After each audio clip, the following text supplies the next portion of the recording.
আসসালামু আলাইকুম রহমতুল্লাহ। এই জায়গাটি হচ্ছে হাটিরপাড়া সেনবাগ।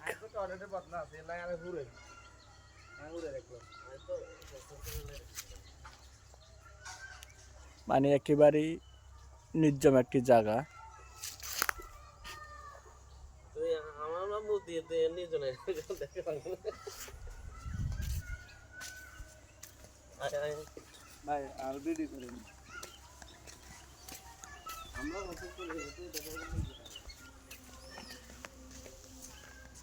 ফারুক মানে চারিপাশে ইয়ে আর কি মনে করো তোর খ্যাত খামার।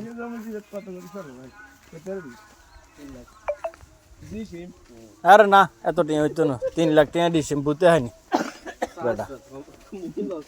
এটা কি শহর নেই?